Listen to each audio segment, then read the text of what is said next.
JTV ආයිබෝවන් පත්තරමාව ඉත්ත වැටි වෙච්ච වින්නේ අයිය මෙන්න බලමු මොකද කියලා මේ මිනිස්සුන්ගේම අහලා සති දෙකක් වගේ වෙනවා මේ වැටිලානේ තාම හදන්නේ නැති පාටයි නේද තාම හදන්න ආවේ නැහැ නේද නෑ කියලා තියෙන්නේ ඔව් දැන් ඒකට මේ ඔබතුමී මේ පැත්තට කියන්නේ මොකද්ද නම මොකද්ද පැලෑන පැලෑන්නේ වැලිගම පැලෑන්නේ නේ ඔව් පැලෑන බටහිර දැන් මේ පන්සලකුත් තියෙනවා ඉස්සරහ නේද ඔව් ඒ පන්සලට යන ගොඩක් ජනතාව උදේට යනවා වැඩ රාජකාරී වලට යන මිනිස්සු ඉන්නවා ඒ අතරතුරේ තමයි නේ ඔබට මෙතන හරි භයානක තත් බලධාරීනි මේ දෙයක් දෙස බලන්න මේක මේ මිනිස්සුන්ට කරලා දෙන්න බලන්න එකම ප්‍රශ්නයට වැරදි පිළිතුරු නැවතත් ලැබුණොත් මොකද වෙන්නේ මේක කියන්නේ පෙපරල් සංවිධානයේ විධායක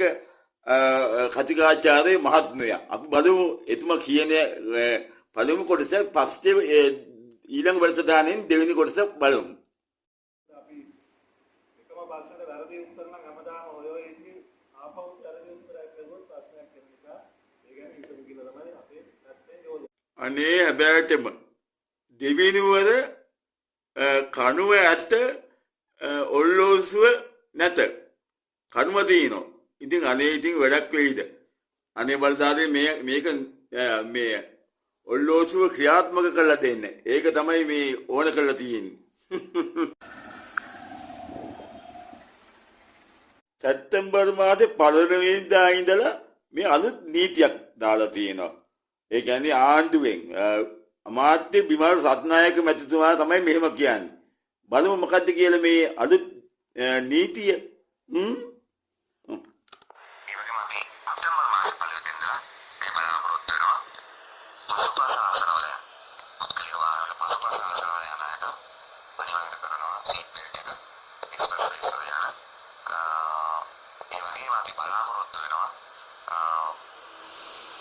බස් රථවල විදුලන් මේ සීට් බෙල්ට් පාදයට අමතරව එක්ස්ප්‍රස් රේස් වල යන මගීන්ටත් මේක ගන්න කියන අවධාරණය කිරීම කරන්නේ අපි පිළිබඳව තවදුරටත් මහජනතාව සමග යම්කිසි සමාගම සමාජ පළවෙනි වෙනකොට දිනේ තිබිච්ච පරිපූර්ණක වෛද්‍ය සේවා වර්ජනයෙන් ජනතාව ආපසු හැරී ගිය එක තමයි මේ තියෙන්නේ. දිග පෝලිං ස්පිරිතාලේ. ඉතින් බලන්න මේක පළක්කුනේ නිකම් බොරුවට වර්ජනය කරන රට ඉවරයි. අපි නැවත හමු වෙනවා 21 වෙනි සෙනසුරාදා. අපි